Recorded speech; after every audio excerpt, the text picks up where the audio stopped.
Uncle Uncle, Kofi. yes, Yeah. who did all the coordination for us. And then Thank he you very much. checks on me. So I Yes, truly appreciate that. amen. Yeah. And thank you to all the leadership, to Mary, everyone, the Ghana Canadian Association, Mr. Dodo. Amen. So I think people know me already. So my background is in clinical and forensic psychology. I got my PhD at U of T, and so I was currently working private practice. So I think we'll just go ahead if that's okay. Is that okay? Any questions? Can you Yes, hear Yes, me? go ahead. It's Yes, okay. we Go can hear ahead. you. Yeah. Okay. So we're going to talk about managing mental health among seniors or elders, and then I'll give you like simple strategies. I don't know how this thing is working. If it's, let me see. Okay, let's hold on. Let me get to the main slide. I want to make it bigger. Okay, click on this.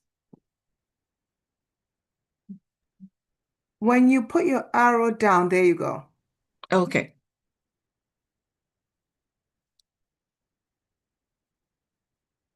Right, it's not moving. Okay, let's use, yeah. It's not moving for some reason.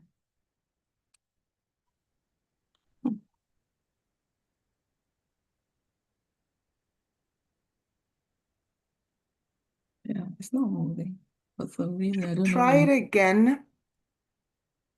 Mm, When you go down to the, This one, yes. yeah. Then- And then you would see that when you go Okay, down, there there you you go. go. Okay, sorry about that. So this is our goal for today. We're going to look at some of the common mental health challenges that we face, and then some practical strategies. So I just came up with this data looking at life expectancy among us in the diaspora versus our people back home. So the data looked at Ghanaians in the US, UK, Canada, and Europe together. And the life expectancy here is looking at those in Ghana is between 65 and 69, and the average is around 66. If you look at, this is from WHO, but if you look at the Ghana statistics page, say 69, is a bit higher for women. And it's saying that Ghanaians who are born in Ghana remain in Ghana, their life expectancy is around mid-60. And then if you look at those in the diaspora, there isn't a single factor, like that would say that people in the diaspora are living much better than people back home. But these are the factors that are talked about, like health care, access to health care, regular checkup. We all know annual physical checkup, which is not like something that is popular back home. Living conditions here, the quality of food, income, and then lifestyle. I mean, it's arguably subjective, but overall, if you look at the life expectancy of Caucasians living here, they have a higher life expectancy than those on the continent, and there are many factors. It could be cultural, it could be geographical. So those of us living here, this is like a life expectancy of the average Ghanaian here is between 73 to 83. So it's like a significantly higher, like 10 to 12 years higher than those back home. And you can stop if you have any questions for me. And the reason why I brought this is because as we are all kind of growing, or I wouldn't say aging, but growing, there are a few things that we can have in mind. Like, what are some of the factors that affect our longevity, or life expectancy? Any question, please? Should I go on? Yes. Okay, thank you. So some of the factors that put us at risk for mental health problems as we are growing is our chronic health, conditions, pain, heart diseases, diabetes. These have implications on the brain. And as it affects the brain, the neurotransmitters interact. So sometimes you can have like a very low dopamine level or a higher dopamine level that can create some form of psychosis, especially during midlife. Your mood is also interfered because your serotonin isn't balanced. And so you have all these health issues, complications. And mainly, if you look at how the body interacts with the brain, you are likely going to experience some mental health care challenges. So these are like the major risk factors. And then later we'll look at the different types of mental health challenges that we have.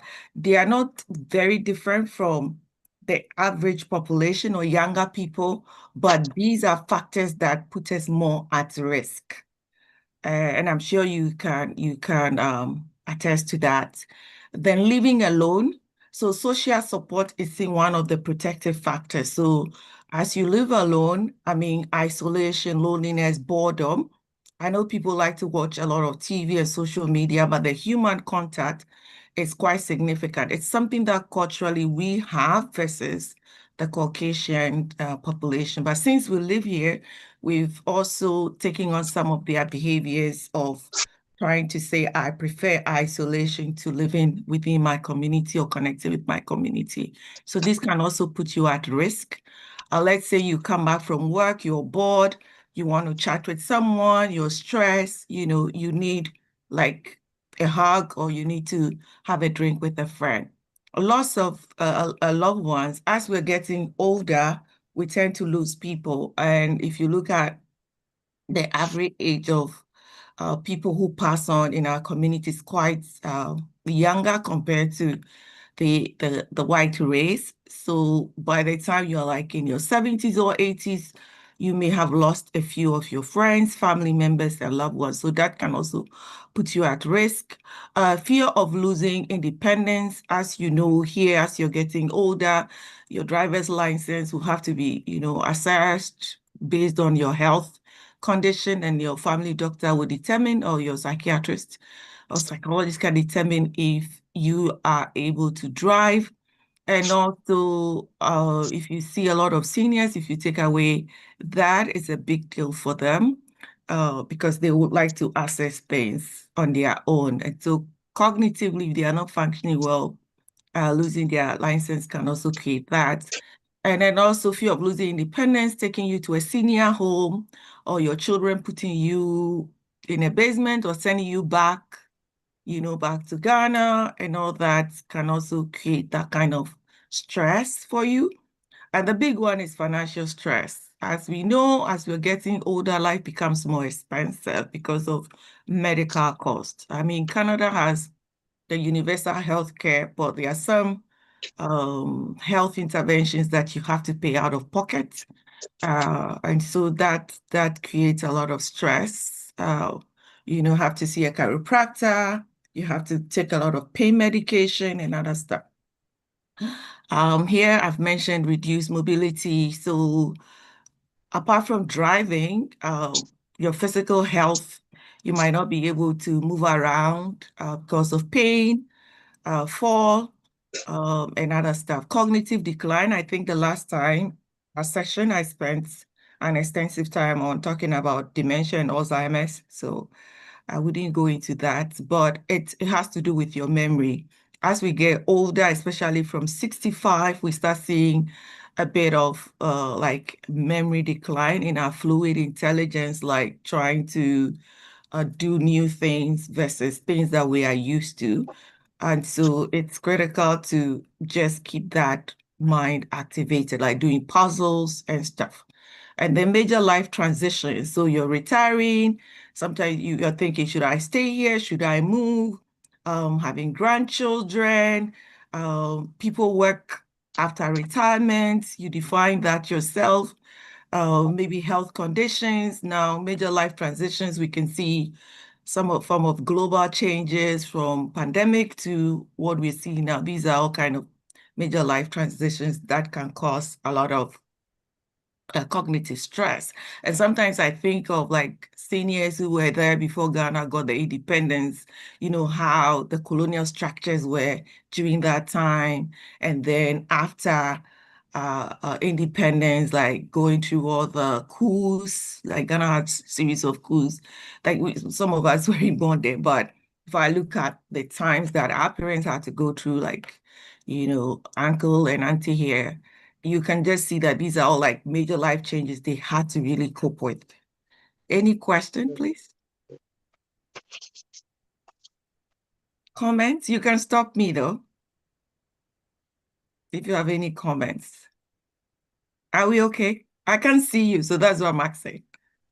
Yes, we're good. Okay. So here, I want us to look at some of the cultural risk factors that can prone us to, developing mental health issues. So intrinsic are like primary personal factors. And so these are genetics. So looking at your genetic predisposition. So for Black people, we are predisposed to diabetes and hypertension. This is like some of the medical conditions that we have. And so these can lead to depression. We are overdiagnosed with schizophrenia, but we are not predisposed to that. So schizophrenia is, when it comes to the Black race, it's actually like a good prognosis for us because it occurs later in our lives. But these can create, like, if you have diabetes and you have hypertension, you have to regulate your mood because they interact with your serotonin and other hormones in your body. So other predispositional factors, so if you have family members that, have like bipolar 1 or schizophrenia, the chances of you having it, or your family is also prone to like chronic clinical depression.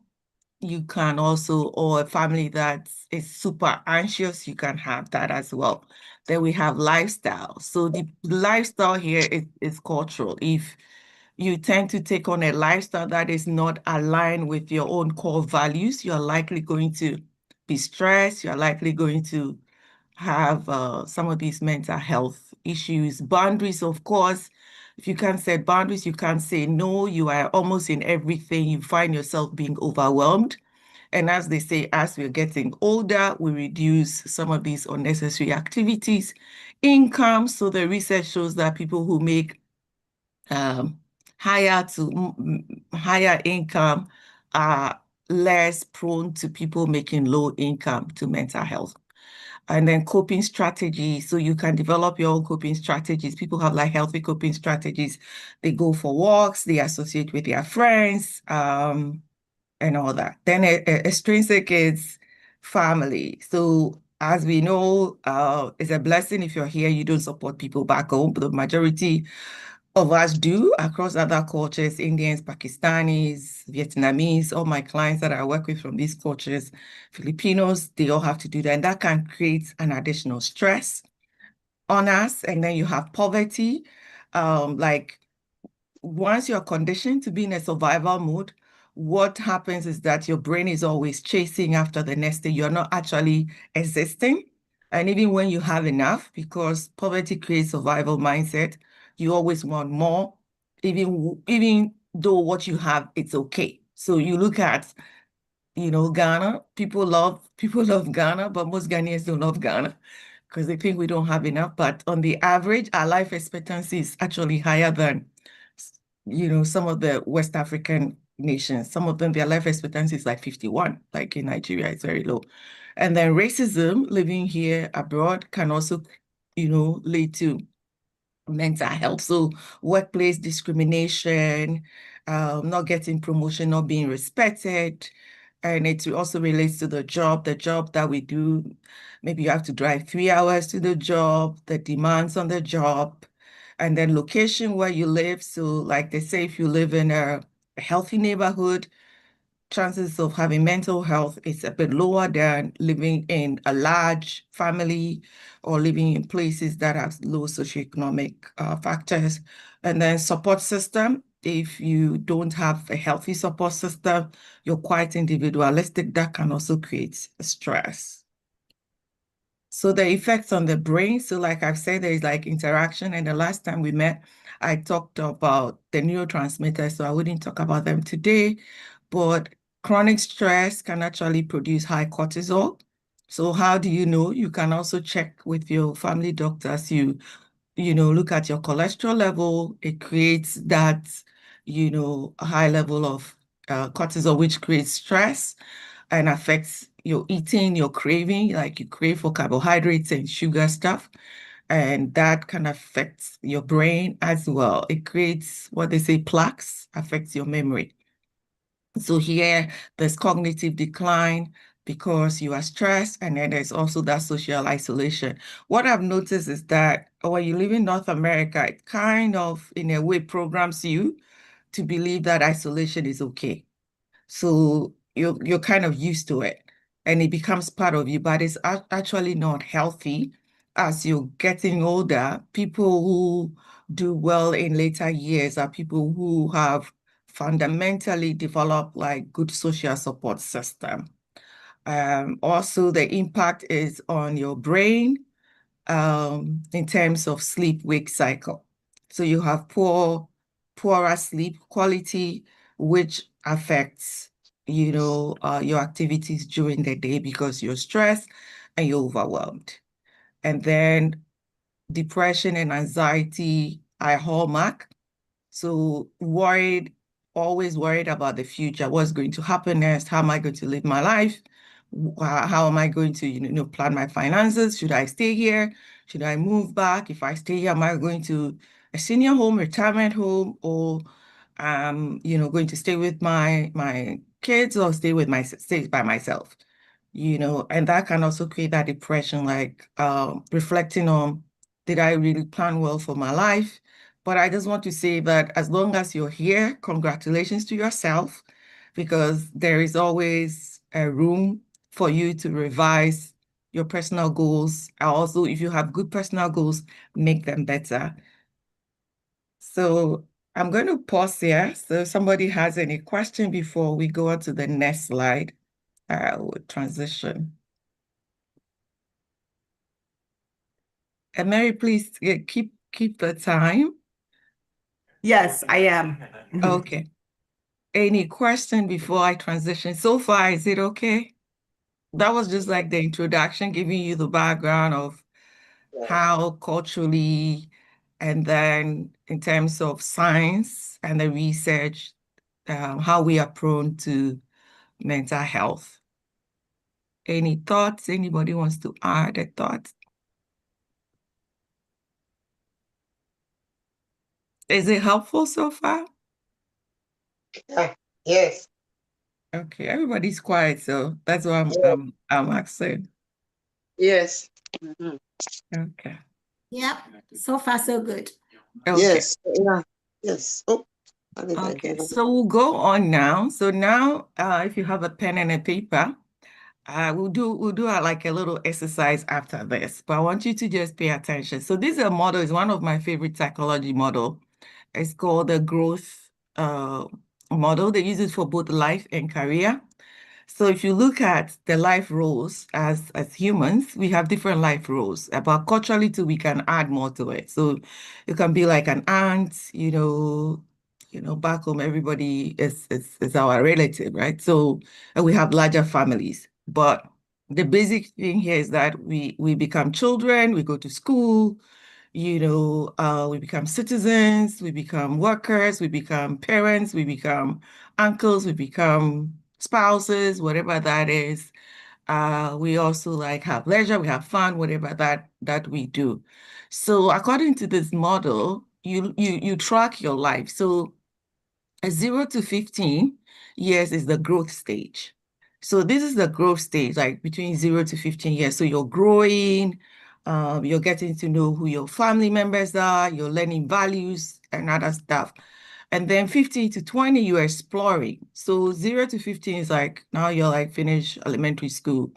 So 15 to 25, we're hoping that you finish high school and then uni or college, and then you finish college, you've done maybe practicum or something and about to get a job. So you're exploring the world. This is a time that maybe you are dating, some people start early there, they start having kids, whatsoever.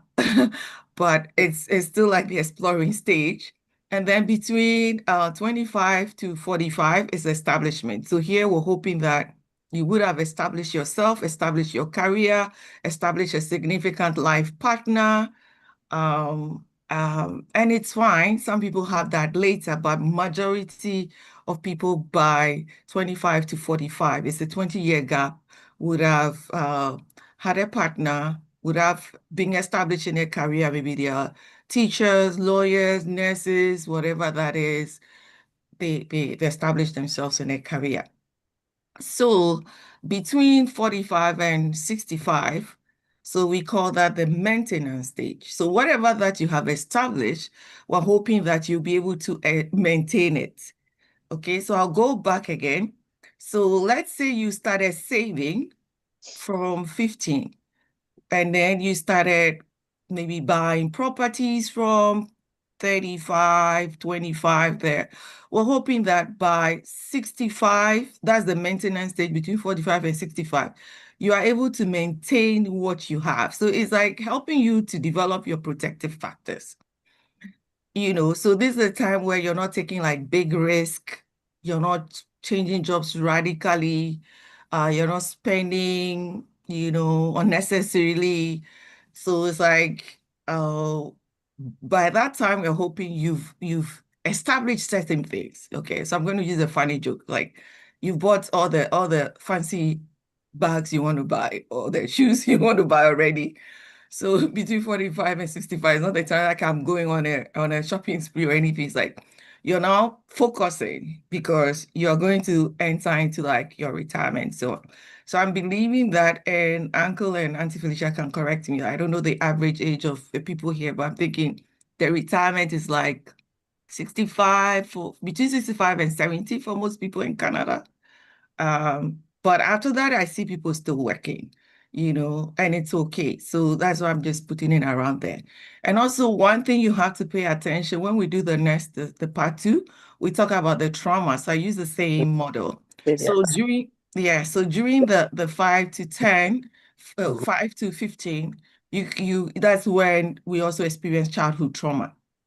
Right? So let's say you experience childhood trauma between 5 to 15 or 15 to 25, this is all like childhood trauma. And then you come into a space like Canada now, we have to experience racism, systemic racism or cultural racism, or even domestic abuse and all that. Then the trauma keeps compounding. So your chances of developing these mental health issues become higher. Right? And so as you get older and you're not resolving them, or let's say you're not seeking intervention, you're not seeking other coping strategies, it becomes cumulative so much that your brain will have to look for an outlet. And then you are forced to push it on to the next generation because that's your outlet. That's how we create generational trauma. So sometimes it's called generational curses, but it's actually generational trauma. Right. So if you look at that maintenance stage, so you look at yourself and say between 45 and 65, I'm assuming 45 and 65, what haven't I done at my establishment or exploration or growth stage that I can do before I get to the 70 zone? So the 70 zone here, the super calls it decline, but I call it rebirth. Because I work with a lot of clients that I'm like, let's call it rebirth. So here, you're going to ask yourself, what have I done, or what did you need I do? You can always go back. Maybe there are some things that you wanted to do in your childhood. Maybe in your childhood, you always wanted to sew. In your childhood, you wanted to, let me see. Pardon? Sing. Sing, right? Yeah. Yeah, sing. I was just thinking, as we get older, you can be a police officer, but so yeah, you can sing, you can write, you can teach, right? This helped me out. So things that in your childhood you can, bakery, you can be a consultant, part-time. You can go into cybersecurity, you can go into coding, financial advisor and all that, bookkeeping. So things that you wanted to do in the earlier stages you couldn't do, you give yourself the opportunity to say this is rebirth. And then also now looking at your life roles, you ask yourself, how are these life roles affecting me as I'm getting to my stage of maintenance, or I'm in my stage of maintenance, or I'm at the rebirth stage? How are these affecting me? Are they affecting me more positively? So this is supposed to like affect you positively. When we work, it brings us fulfillment and it's more like a protective factor. And people say Ghanaians, we are patriotic. It's true. As citizens, it gives us a sense of purpose. Most majority of Ghanaians I know, compared to like some other Africans, Ghanaians will say, I'm going to help. I want to help back home. Most Ghanaians will say, I want to help. I want to. So the diaspora were like a critical part of our nation building as citizens, and it gives us that sense of purpose. So the same thing here. This is where I want you to take your little paper and pen and just look at the growth stage, exploration stage, the establishment, the maintenance and decline, or decline and rebirth are the same. I don't want to call it decline, but rebirth. But I just put it there for you to see and ask yourself, going back to say, what do I think I can do differently in my phase of rebirth? So I'll give you a minute and then you can share. Or what do I think I've seen in my past phases that has created some mental health challenges for me? Is that okay, please? Yes. Can you hear me now? Yes, please. I was muted. Sorry, I was muted. I was trying to say something before, but I realized that I was muted. Oh, please go So, ahead. yes, but right now I'm on again. So just want to let you know I'm back on. Yeah, Yes. please go ahead. Well, as a seniors, when we get to a certain age, you more or less, your children are grown and gone, and sometimes you. Who is? Can you please mute yourself?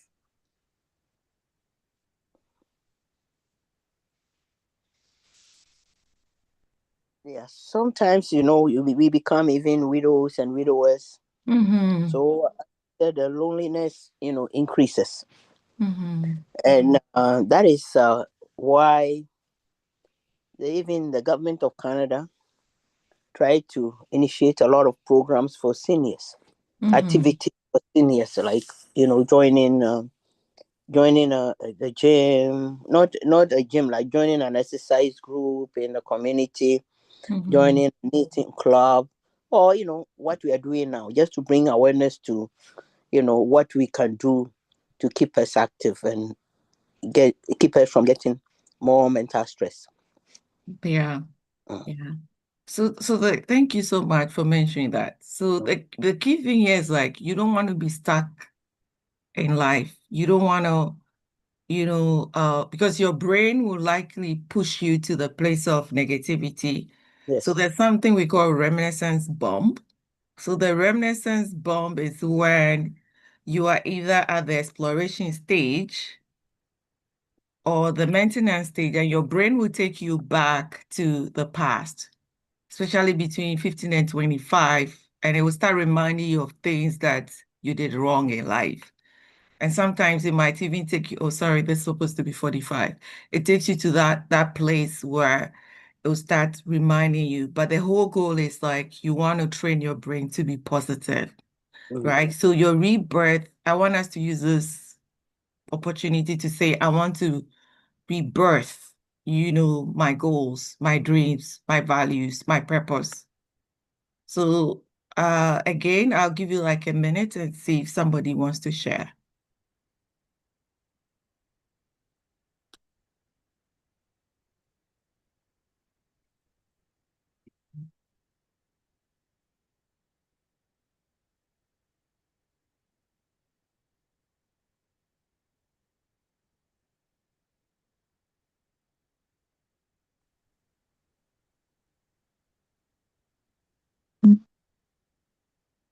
Please unmute yourself. Yes, seniors, please unmute yourself and say something. This is for us. We all go through something as seniors. You all know it. When we go around the chat line, we talk about forgetfulness. We talk about so many things that are happening to us as seniors. Please say something. I think if you're wondering how to unmute yourself, there is a thing that looks like a microphone. Just click on it and it will unmute you. Yes.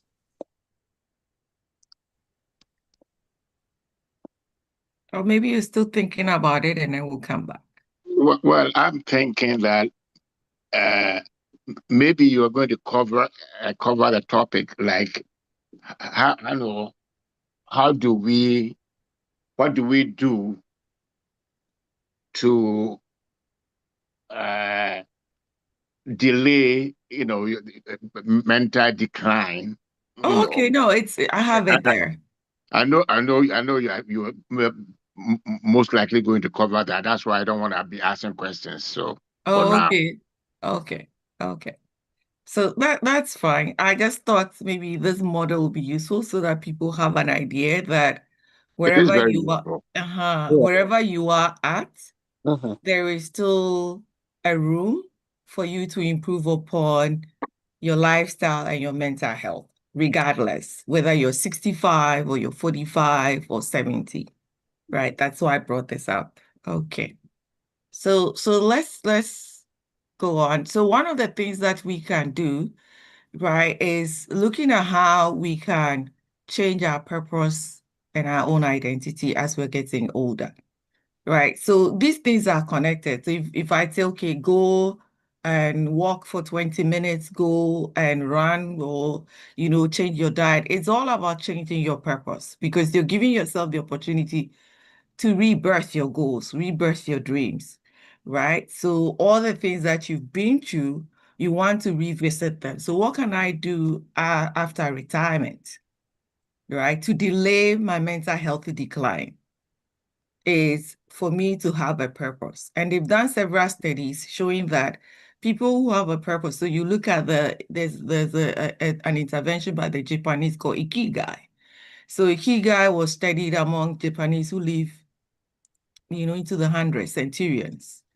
And so they noticed that these people after retirement live collectively, they have a purpose. And the purpose could be, I want to be here to see my great-grandchildren, to see the third generation, right? And so that gives them a sense of purpose. So you can even, watch it on YouTube. It's called Ikigai, and I use it in my session. So it gives you that sense of purpose, and it delays mental health decline. Right. So it's not just exercising or eating right, which I will mention later, but having that sense of purpose to say, in my stage of rebirth, I need to sit myself down to really visit my goals and say, what is my sense of purpose after retirement? What is my role now? Do I want to be a better grandparent? Do I want to be a better spouse? Do I want to be a better citizen? Remember the roles that I gave you, a better uncle, a better aunt, better parent. And then also you want to give yourself like meaning. At the end of the day, you're like, what is the meaning of my life? One thing about the diaspora is like people think it's just coming in, having a good quality education. It's good. There's nothing wrong with that, but there's something beyond that. How will this skill set transform the life of the next generation? So you're giving yourself the chance, and this actually prolongs longevity and then delay mental health decline, right? And so you wake up, there's a purpose.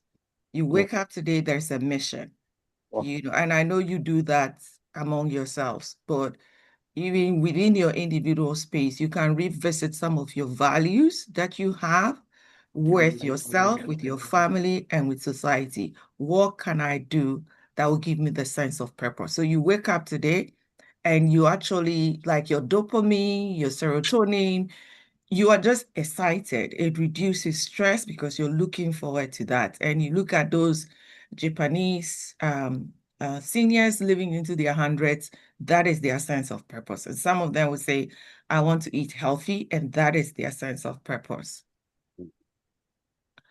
So another thing that I've mentioned here, like I said, your sense of purpose could be a mission. I want to get a second career. I've always wanted to do something that I love. I've not been able to do that. It helps people who have a higher level of education.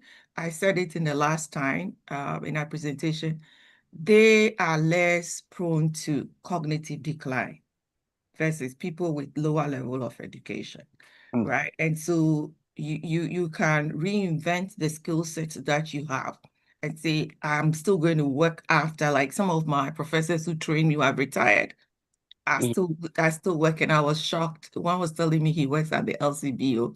And I was like, you didn't tell them you're a forensic psychologist retired.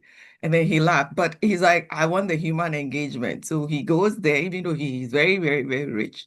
He goes there. Some also drive Uber just to have that human interaction. So some also volunteer. And I know, in our community, we volunteer. So that sense of mission, these things actually helps to decline mental health difficulties. It takes away depression. You become more fulfilled, less anxious, right? And then also I want to talk about Viktor Frankl. So Viktor Frankl is a neuroscientist that became quite popular during the Second World War. So yeah, so and he was rescued by the Americans and then brought to America.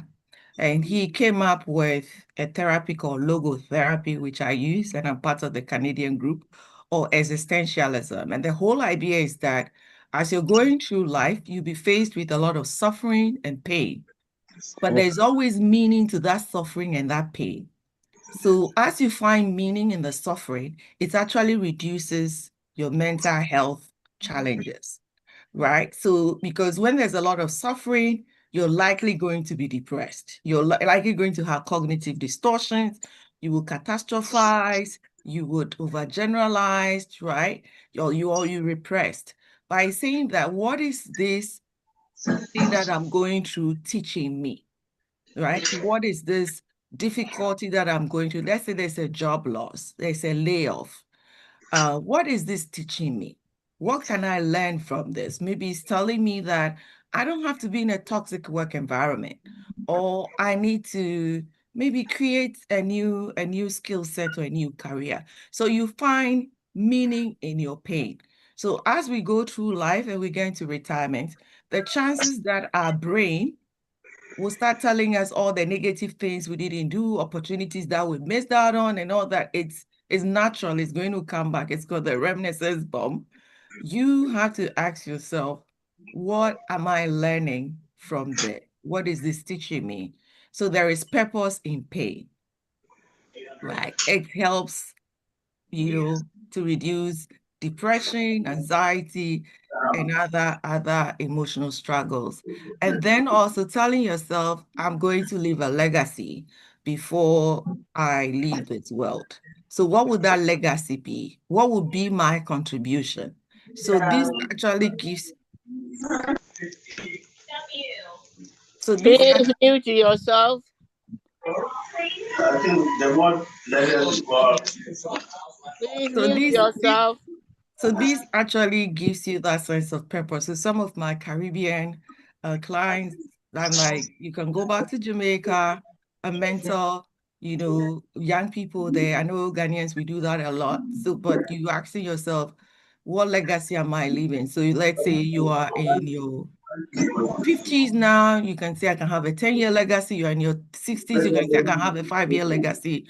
The legacy could also mean, putting things in place so that you're less stressed as you're getting older. You're planning your retirement well, or you're planning your exit well. You can go back and revisit if you haven't.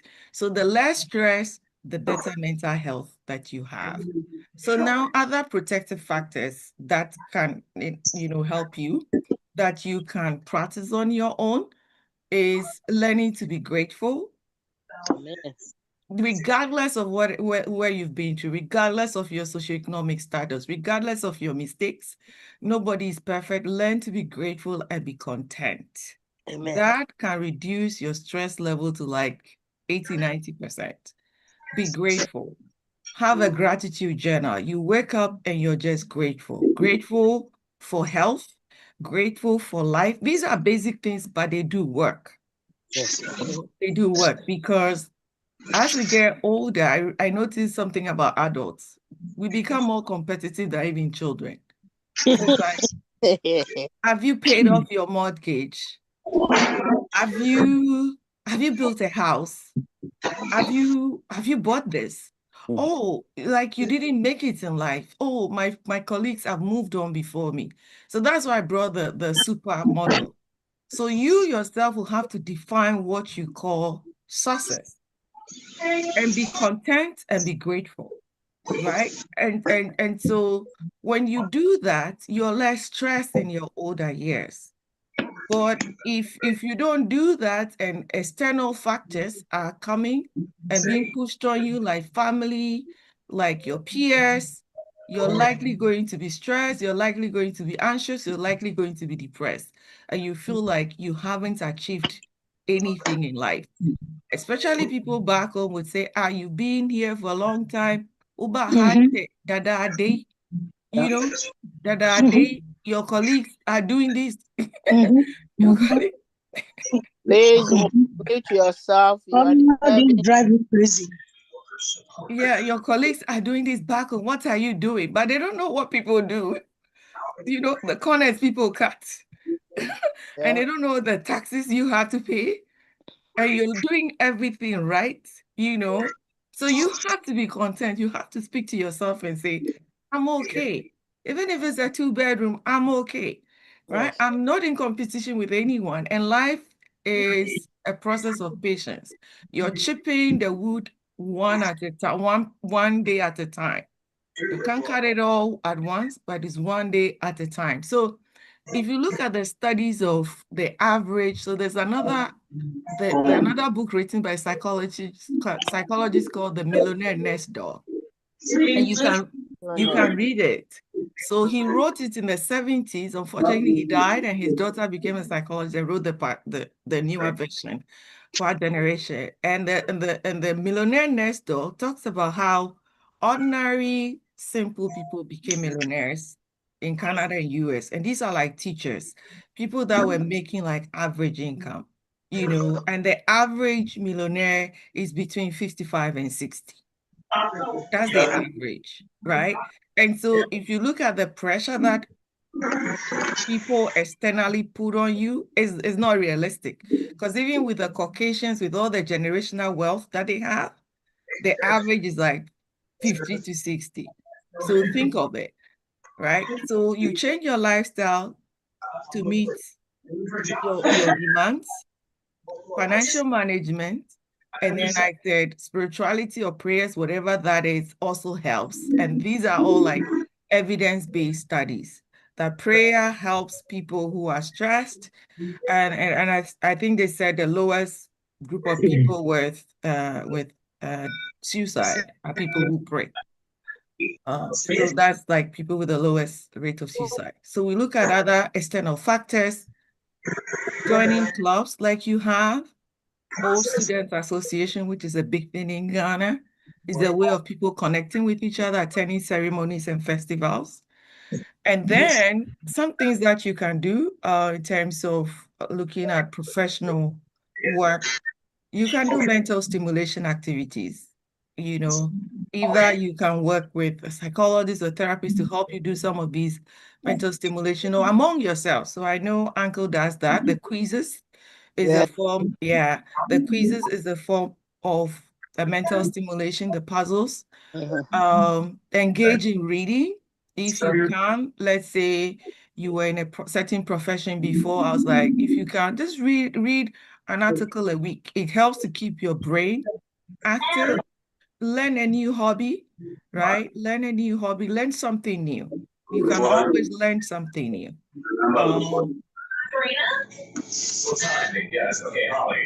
Can you mute yourself, please? Whoever is in the background there, please.